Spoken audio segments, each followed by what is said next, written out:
Hello students. आज के UEE के लेक्चर में हम यूनिट 5 में यानी कि डोमेस्टिक इलेक्ट्रिकल अप्लायंसेस में सीलिंग फ़ैन के बारे में स्टडी करेंगे। तो first of all ceiling fan. तो सीलिंग फ़ैन क्या रहता है? तो सीलिंग फ़ैन एक ऐसा डिवाइस है कि जिसको सीलिंग में से नीचे की ओर सस्पेंड किया जाता है यानी कि टंगाया जाता है। अब उसकी जो स्कीमेटिक अरेंजमेंट है उसके बारे में हम स्टडी करेंगे। ओके, तो सीलिंग फ़ैन जो है उसके अंदर capacitor start, capacitor run type की सिंगल फेज इंडक्शन मोटर का यूज़ किया जाता है। यानी कि यहाँ पे जो सेंट्रीफ्यूगल स्विच है जिसको हम सेंट्रीफ्यूगल क्लच भी बोलते हैं उसका यूज़ किया जाता नहीं है। और capacitor starting as well as running condition में सर्किट के अंदर ही कनेक्टेड पोजीशन में ही रहता है। सो यहाँ पे आप डायग्राम में जो 5.11 नंबर का जो डायग्राम है उसके अंदर मोटर की जो स्कीमेटिक अरेंजमेंट है वो दिखाई गई है। जो नॉर्मल मोटर रहती है और जो सीलिंग फैन की जो मोटर रहती है उसमें एक मेन डिफरेंस है कि जो नॉर्मल यानी कि जो ऑर्डिनरी मोटर रहती है उसके अंदर रोटर बीच में होता है और स्टेटर उसके आसपास होता है, जबकि सीलिंग फैन में जो मोटर यूज़ होती है उसमें स्टेटर बीच में होता है और रोटर उसके आसपास घूमता रहता है। तो यहाँ पे जो 5.12 नंबर की जो डायग्राम है उसके अंदर सीलिंग फैन की जो मोटर है उसका स्टेटर और रोटर का स्केच दिखाया गया है। जो स्टेटर आप डायग्राम में ही देख सकते हो कि जो बीच का जो पोर्शन है ओके वो स्टेटर है और स्टेटर की जो कोर है उसके बाहर का जो एरिया है वहाँ पे स्लॉट्स बनाए गए हैं। ये जो स्लॉट्स है उसके अंदर दो वाइंडिंग को 90 डिग्री एंगल पे रखा जाता है। एक वाइंडिंग जो रहता है वो रनिंग वाइंडिंग होता है, जबकि दूसरा वाइंडिंग जो है वो स्टार्टिंग वाइंडिंग होता है। जो रनिंग वाइंडिंग है उसको हम मेन वाइंडिंग भी बोल सकते हैं और जो स्टार्टिंग वाइंडिंग है उसको ऑक्सिलरी वाइंडिंग भी कहा जाता है।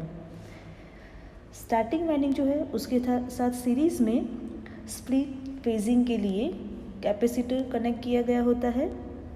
स्टेटर कोर जो होती है उसके बीच में से रोड के साथ उसको कनेक्ट किया जाता है, तो जिसकी वजह से जो फैन है उसका जो सीलिंग का जो हुक रहता है उसके साथ उसको टंगाया जाता है। यहाँ पे जो स्टेटर है उसके आसपास रिंग के फॉर्म में रोटर कोर होती है। ओके, सबने फैन देखा ही है। ओके, तो क्या होता है कि जो रोटर कोर होती है it is in the form of ring which surrounds the stator core, यानी कि स्टेटर कोर के आसपास रोटर कोर रहती है और वो रिंग के फॉर्म में होती है। जो रोटर कोर होती है उस पर भी लैमिनेशन किया गया होता है। उसके अंदर स्लॉट्स बना के स्लॉट के अंदर कॉपर वायर्स को डाला जाता है और ये जो कॉपर वायर्स होते हैं उसके दोनों ओर कॉपर की शॉर्ट सर्किटिंग रिंग की हेल्प से उसको शॉर्ट किया जाता है। रोटर के साथ बाहर का आउटर कवर रखा जाता है। जो कवर है उसके साथ बैरिंग को रखा जाता है और जो कवर है उसके साथ जो फैन ब्लेड्स होती है उसको भी फिट किया जाता है।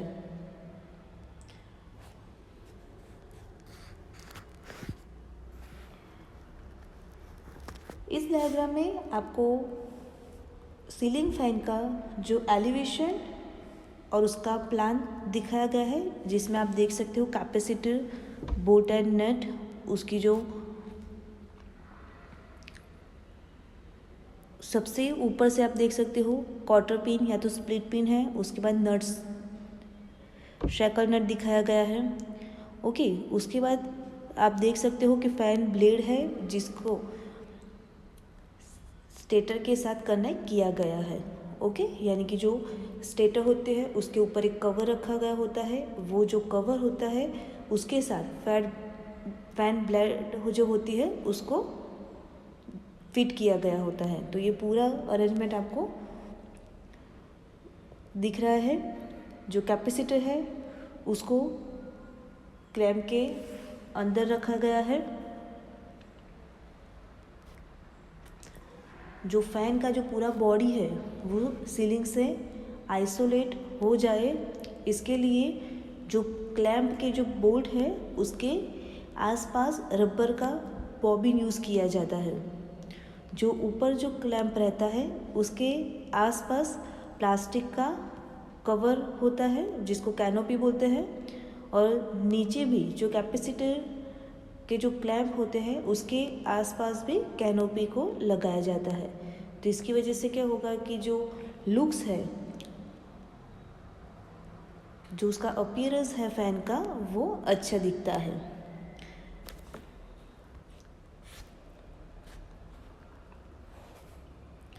Now the probable faults, reasons and remedy. So सबसे पहले है नॉइस।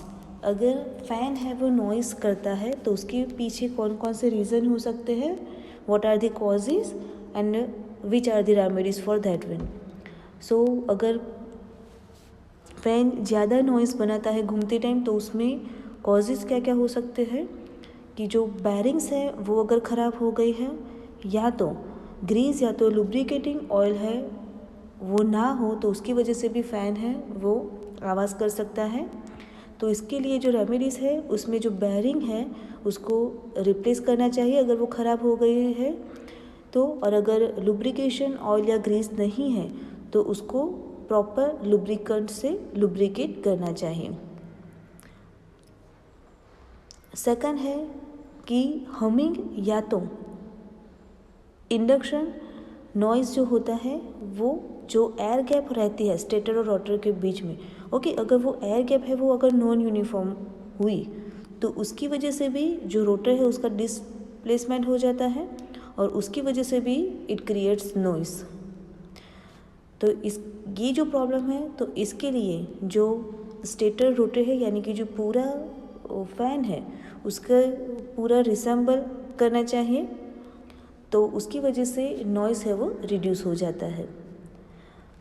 सेकंड फॉल्ट है लो स्पीड, यानी कि फ़ैन है उसकी स्पीड अगर बहुत कम होती है तो सो फर्स्ट जो कॉज है वो है कि अगर जो कैपेसिटर है वो अगर प्रॉपर कैपेसिटर नहीं होगा, वीक कैपेसिटर होगा, तो उसकी वजह से भी फ़ैन है उसकी स्पीड बढ़ेगी नहीं, यानी कि your fan will be operate on the low speed. Second है कि वोल्टेज है, अगर उसको सप्लाई में से ही लो वोल्टेज मिल रहे हैं तो उस टाइम पे भी फ़ैन है वो कम स्पीड से घूमता है। तो फर्स्ट है कि अगर कैपेसिटर है उसकी वजह से स्पीड लो हो रही है तो जो कैपेसिटर है उसको रिप्लेस कर देना चाहिए। सेकंड है कि जो वोल्टेज है उसको चेक करना चाहिए और जो वोल्टेज है उसको एडजस्ट करना चाहिए कि जिसकी वजह से वो रेटेड वोल्टेज पे अच्छी स्पीड से फ़ैन वर्क कर सके। नेक्स्ट वन है जैमिंग ऑफ रोटर, यानी कि अगर रोटर है वो जम जाता है तो उसकी वजह से क्या होता है और what are the reasons behind that one. So उसका कॉज है it is due to the misalignment. Stator और रोटर उन दोनों का अगर अलाइनमेंट ठीक से नहीं होगा तो भी जो रोटर है वो जम जाता है। तो इसके लिए जो सबसे पहले जो फ़ैन के पार्ट्स हैं उसको अच्छे से अलाइन करनी चाहिए, असेंबल करनी चाहिए अच्छे से, और उसके बाद उसको प्रॉपर लुब्रिकेशन देने से रोटर जो जम गया है वो ठीक हो सकता है। नेक्स्ट वन है नॉट स्टार्टिंग, यानी कि फ़ैन है वो सप्लाई देने के बावजूद रोटेट होता नहीं है। तो उसके पीछे बहुत सारे रीज़न हैं कि जो अप्लाइड वोल्टेज है वो अगर प्रॉपर वोल्टेज उसको नहीं मिल रहे, यानी कि it gets low applied voltage. Second है अगर सप्लाई है वो फेल होता है, no incoming voltage is to the fan.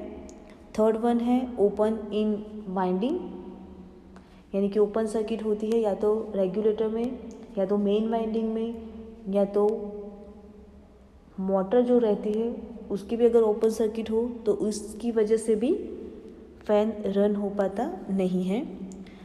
Condenser open और शॉर्ट,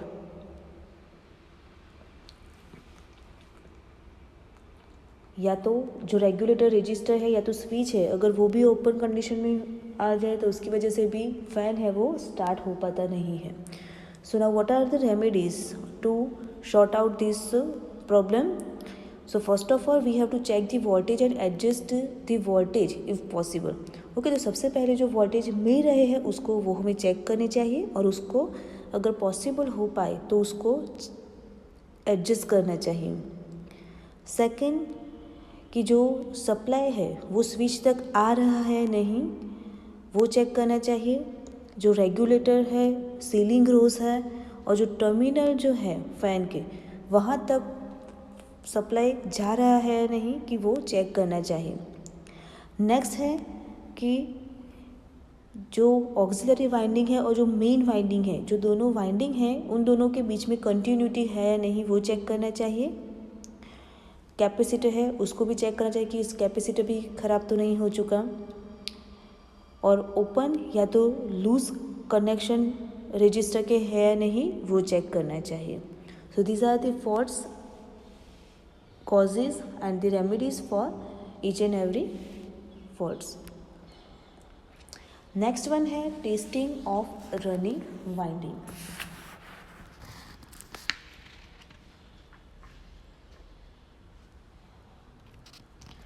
अगर कोई भी फॉल्ट होता है ओके, तो सबसे पहले जो फ़ैन है उसको डिसमेंटल करके उसको पूरा खोल के उसको टेस्ट करने से पहले जो रेगुलेटर है, स्विच है, सीलिंग रोज है या तो जो कॉन्टैक्ट्स हैं उसके जो कनेक्शन हैं उन सबको सबसे पहले चेक करके कंफर्म करना चाहिए कि उसमें कोई फॉल्ट है या नहीं। ओके, और अगर फॉल्ट फ़ैन में है तो ही बाद में आगे उसकी टेस्टिंग करनी चाहिए। तो उसके अंदर भी दो टाइप की टेस्टिंग है, एक तो रनिंग वाइंडिंग का टेस्टिंग, उसके बाद है स्टार्टिंग वाइंडिंग का टेस्टिंग और बाद में कैपेसिटर का टेस्टिंग किया जाता है। तो सबसे पहले रनिंग वाइंडिंग का टेस्टिंग हम देखते हैं। So in testing of running winding there are mainly 3 types of faults will be there. First है ओपन सर्किट, सेकंड है earth fault and third one है शॉर्ट सर्किट। यानी कि जो रनिंग वाइंडिंग में जो भी फॉल्ट होता है उसमें 3 टाइप की मेन प्रॉब्लम्स रहती है। जो उसमें है फर्स्ट वन है ओपन सर्किट, सेकंड वन है earth fault and third one है शॉर्ट सर्किट।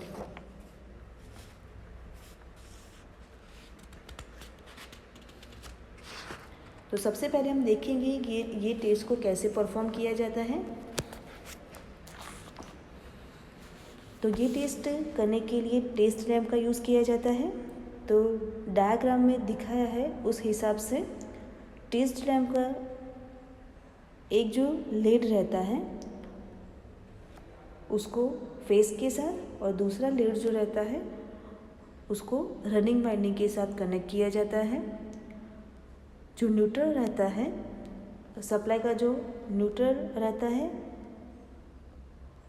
उसको रनिंग वाइंडिंग के दूसरे लेड के साथ कनेक्ट किया जाता है।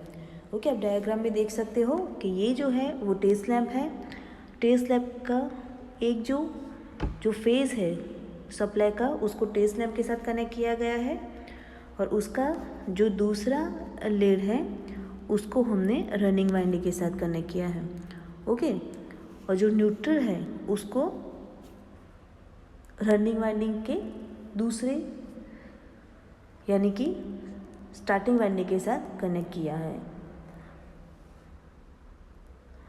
अगर लैम्प है उसकी लाइट अगर डिम रहती है तो जो वाइंडिंग है इट इज़ ओके। बट जो लैम्प है अगर वो एकदम ब्राइटली शाइन करता है मीन्स कि there is short circuit in the winding. अगर वो ज़्यादा ब्राइट हो जाता है तो वाइंडिंग के बीच में शॉर्ट हुई है। अब ये जो है वो है कि शॉर्ट सर्किट टेस्ट के लिए ये मेथड यूज़ की जाती है। अगर रनिंग वाइंडिंग है उसका अर्थ फॉल्ट टेस्ट करना हो तो इसके लिए उसको डायग्राम 5.15 में कनेक्शन दिए है उस हिसाब से उस टेस्ट लैम्प को कनेक्ट किया जाता है। जो टेस्ट लैम्प है उसका जो एक लेड रहता है उसको सप्लाई के फेस के साथ, आप देख सकते हो यहाँ पे ये फेस है, फेस के साथ लैम्प को कनेक्ट किया गया है और उसका जो दूसरा लेड है वो रनिंग वाइंडिंग के टर्मिनल के साथ कनेक्ट किया गया है। जो सप्लाई का जो न्यूट्रल है उसको स्टेटर की कोर के साथ कनेक्ट किया गया है। ओके, आप यहाँ से देख सकते हो ये जो है स्टेटर की कोर है, तो न्यूट्रल को स्टेटर कोर के साथ कनेक्ट किया जाता है। अगर लैम्प है वो शाइन ना करे यानी कि if it not burns means कि there is no oil flow. Okay, अगर वो जो टेस्ट लैम्प है वो जलता नहीं है यानी कि अर्थ फॉल्ट नहीं हुआ है। But if the lamp gives light, अगर लैम्प क्या बोले उसको चालू हो रहा है, ओके, तो अर्थ फॉल्ट हुआ है यानी कि जो रनिंग वाइंडिंग है उसके अंदर अर्थ फॉल्ट हुआ है। Now next one is this testing of the starting winding. तो स्टार्टिंग वाइंडिंग का टेस्टिंग जो है वो भी रनिंग वाइंडिंग के टेस्टिंग की तरह ही किया जाता है। तो सबसे पहले हम देखेंगे कि अगर रनिंग वाइंडिंग और स्टार्टिंग वाइंडिंग के बीच में अगर शॉर्ट सर्किट हुई हो तो कैसे पता चलेगा, तो उसके लिए कैसे टेस्ट की जाती है।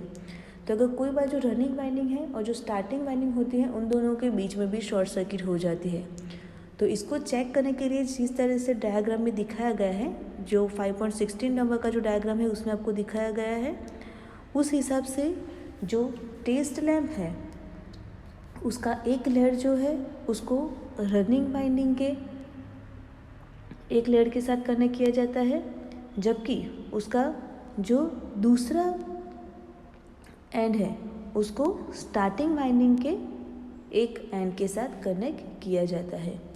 अगर लैम्प बर्न नहीं हो रहा, okay, if the lamp does not burn means कि कोई भी शॉर्ट सर्किट हुई नहीं है। बट अगर लैम्प है वो बर्न हो रहा है, वो जल रहा है, मीन्स कि दो वाइंडिंग के बीच में शॉर्ट सर्किट हुई है। Okay, so this is this testing to check if there is any short circuit between running winding और स्टार्टिंग वाइंडिंग, यानी कि स्टार्टिंग वाइंडिंग और रनिंग वाइंडिंग के बीच में कोई शॉर्ट सर्किट हुई है या नहीं। नेक्स्ट वन है कैपेसिटर का टेस्टिंग। तो यहाँ पे फैन में जो भी कैपेसिटर कनेक्ट किया जाता है, ओके, तो जो कैपेसिटर हम कनेक्ट करते हैं उसमें भी ओपन सर्किट, शॉर्ट सर्किट या तो अर्थ फॉल्ट हो सकता है। तो कैपेसिटर का टेस्टिंग बहुत सारी मेथड से किया जाता है, बट सबसे अच्छा मल्टीमीटर की हेल्प से जो टेस्टिंग किया जाता है वो है। तो कैपेसिटर का जब भी टेस्टिंग करना हो तो जो कैपेसिटर होता है उसको वायर से शॉर्ट करके सबसे पहले उसको डिस्चार्ज कर दिया जाता है। जो मल्टीमीटर रहता है उसमें जो फंक्शन स्विच होती है उसको रेजिस्टेंस पे कनेक्ट किया जाता है। जो मल्टीमीटर का जो टेस्ट लीड रहता है उसको जो कैपेसिटर के जो दो टर्मिनल है उसके साथ कनेक्ट किया जाता है। तो धीरे धीरे क्या होगा, कैपेसिटर है वो चार्ज होगा और जैसे जैसे वो चार्ज होता जाएगा उस हिसाब से मल्टीमीटर का जो पॉइंटर है वो धीरे धीरे चेंज होगा। अगर ऐसा होता है तो कैपेसिटर में कोई भी फॉल्ट नहीं है। बट अगर जो मल्टीमीटर है उसका पॉइंटर है वो अगर ये इंडिकेशन ना दो और पॉइंटर है अगर वो इन्फिनिटी दिखाता है तो जो कैपेसिटर है वो ओपन कंडीशन में है। अगर पॉइंटर है वो 0 इंडिकेट कर रहा है तो कैपेसिटर है वो शॉर्ट हो जाता है। यानी कि जो पॉइंटर है, मल्टीमीटर का जो पॉइंटर है, उसमें 2 चीज़ खास याद रखनी है कि अगर वो इन्फिनिटी दिखा रहा है, okay, if it is indicates infinity then capacitor is in open condition, and if it shows 0 then capacitor is short circuited. अगर कैपेसिटर है उसका अगर अर्थ फॉर टेस्ट करना है तो उसके लिए जो मल्टीमीटर है उसका एक लीड जो है वो कैपेसिटर के एक टर्मिनल के साथ और जो दूसरा लीड है वो कैपेसिटर की बॉडी के साथ कनेक्ट किया जाता है। अगर पॉइंटर 0 रीडिंग दिखाता है तो अर्थ फॉल्ट है और अगर इन्फिनिटी दिखाता है तो अर्थ फॉल्ट नहीं है। यानी कि जब भी कैपेसिटर का अर्थ फॉल्ट टेस्ट किया जाए तो उस टाइम पे भी 2 चीज़